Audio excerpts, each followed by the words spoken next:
Assalamualaikum warahmatullahi wabarakatuh. Waalaikumsalam. Bismillahirrahmanirrahim. Video ini saya buat untuk saudara Al-Habib Habib Idrus Al-Masyhur, yang salah satu tim daripada Habib Hanif ya. Video ini saya buat untuk ucapan terima kasih kepada beliau, yang katanya beliau menyampaikan ada kiriman data Wali Songo dari Yaman ya, katanya. Terima kasih Habib, terima kasih datanya, namun sayangnya bukan maksud saya menolak Bib, tapi perkara data nasab ini kan yang betul kan pasti satu, itu nggak mungkin dua. Nah, sedangkan yang mau saya pakai, yang pengen saya pakai itu data yang dari jalur Sayyidina Musa Al-Kadzim, bukan data dari Yaman. Jadi mohon maaf kami tidak bisa menerimanya gitu Habib, karena saya rasa percuma juga kalau saya menerima data tersebut gitu Habib. Soalnya kalaupun saya terima, kayaknya sepertinya itu tetap saja gitu jauh,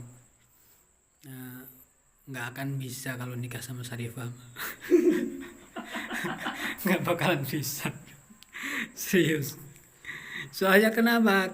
Soalnya begini Beb, di Samsu Zohiro Wali Songo kan dicatat sebagai Banglawi ya, dibanglawikan gitu Beb ya. Namun di kitab yang setelahnya Samsu Zohiro, kitab Al-Mu'jamul Latif,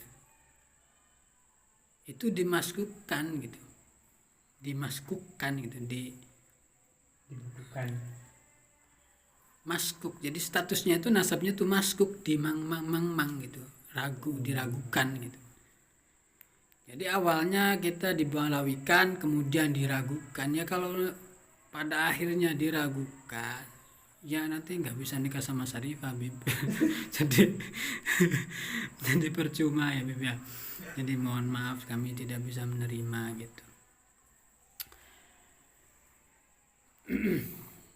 Ya, saya ini mau lucu-lucuan aja Habib ya, ini ngobrol-ngobrol santai, kongko santai aja ini. Saya bikin video ini buat Habib ini. Ini Habib, terkait suhro dan istifadohnya Azmathon. Saya akui bahwa Wali Songo sempat suhroh dan istifadoh gitu.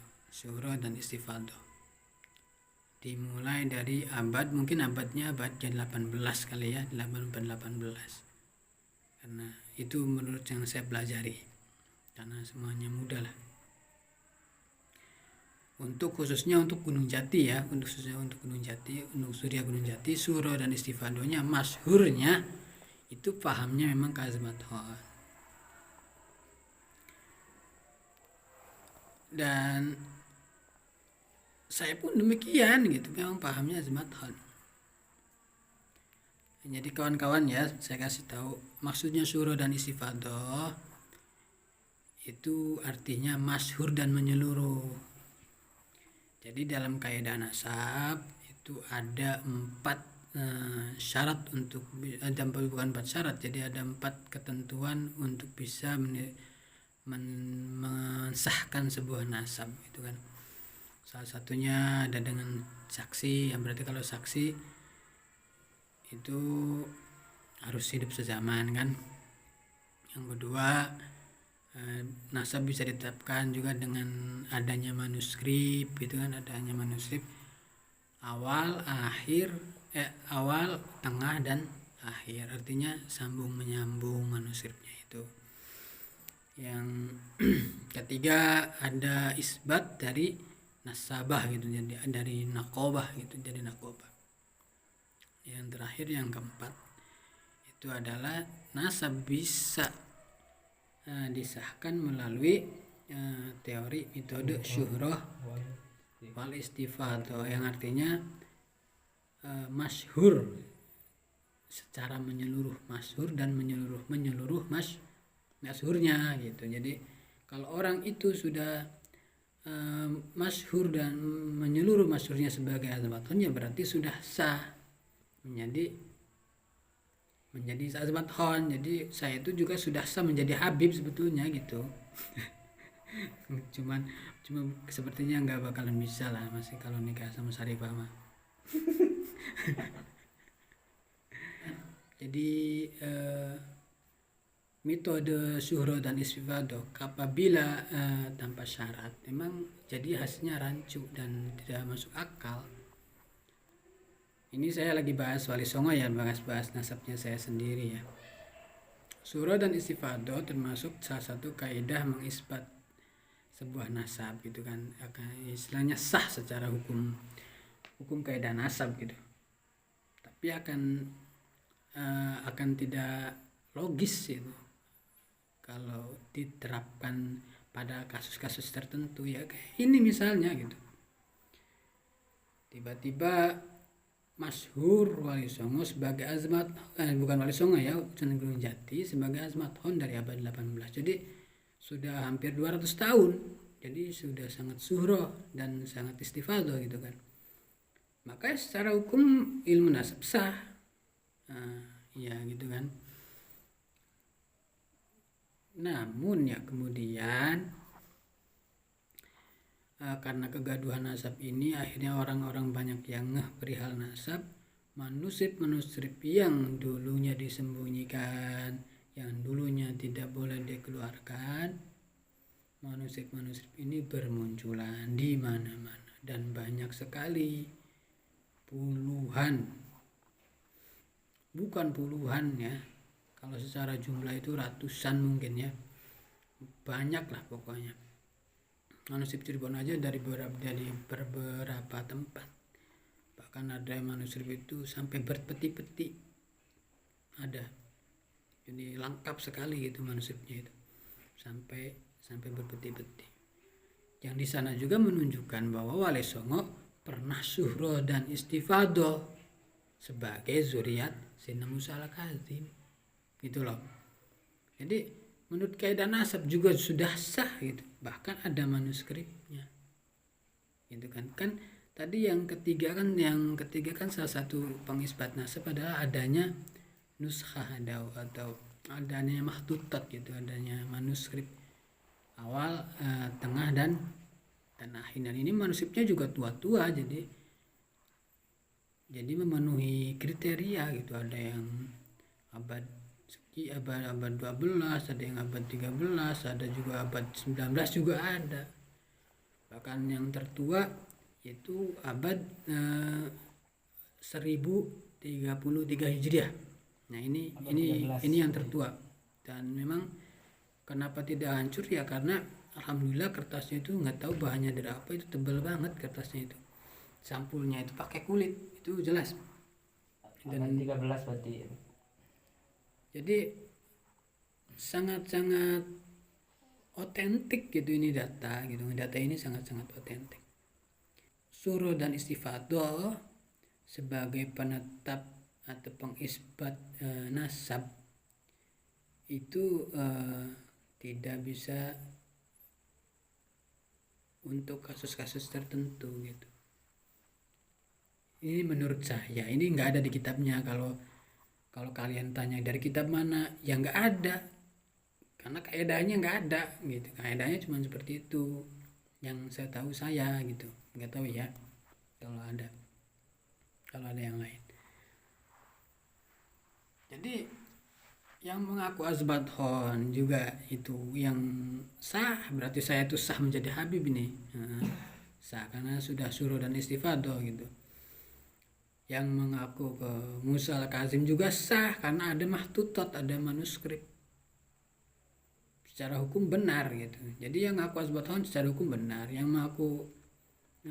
mengaku dari Musa al-Kazim juga benar. Ini kan lucu sekali gitu, sama-sama benar tapi salah gitu kan, nggak logis. masa orang tuanya dua, masa orang tuanya dua gitu kan.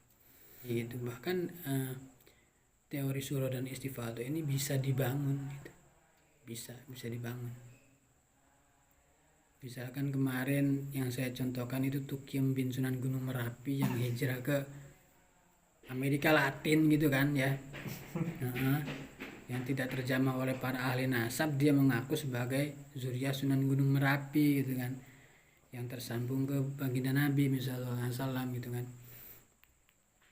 Nah, sampai 200 tahun kemudian ya masyhur jadi surah dan istighfar. Masyhurnya menyeluruh juga di antara masyarakat di sana gitu, sebagai sosok Syarif Tukiem gitu kan.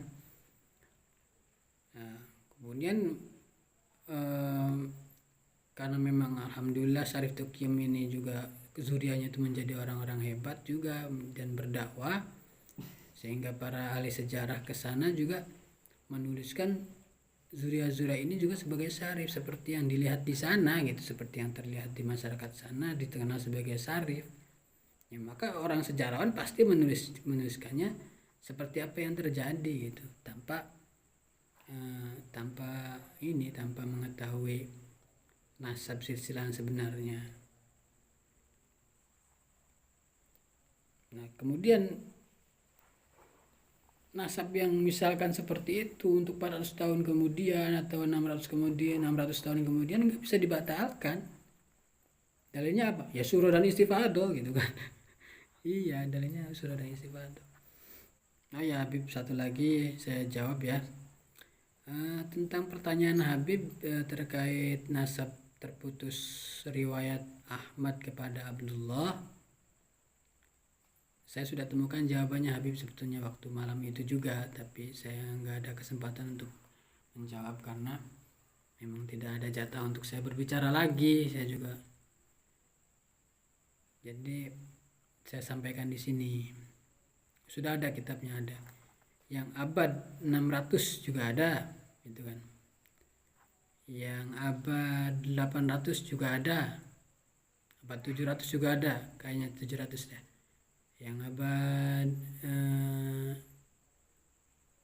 1200 juga ada. Jadi ada semua, ada, alhamdulillah ada semua. Yang abad 900 juga ada semua. Jadi nggak ada istilah terputus riwayat, tidak ada. Jadi seperti itu ya Habib ya. Lebih memilih manuskrip yang kami miliki saja gitu untuk data dari Yaman. Mohon maaf saya tidak bisa menerimanya, tapi terima kasih banyak lah. Jadi ada gitu Habib, manuskrip-manuskripnya itu ada. Jadi yang usianya yang 500 tahun, yang 400 tahun itu ada gitu. Jadi Wali Songo yang 500 tahun yang lalu tuh manuskripnya tuh ya ada, dan tua-tua gitu. Yang 400 tahun ada, yang 500 tahun ada, dan banyak. Bukan satu gitu, enggak, banyak. Jadi riwayatnya tuh jelas gitu, meskipun sudah 500 tahun gitu, jelas. Jadi jalur Musa Al-Kazim itu sangat-sangat jelas gitu.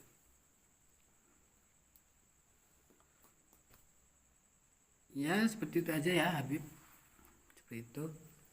Terima kasih. Assalamualaikum warahmatullahi wabarakatuh.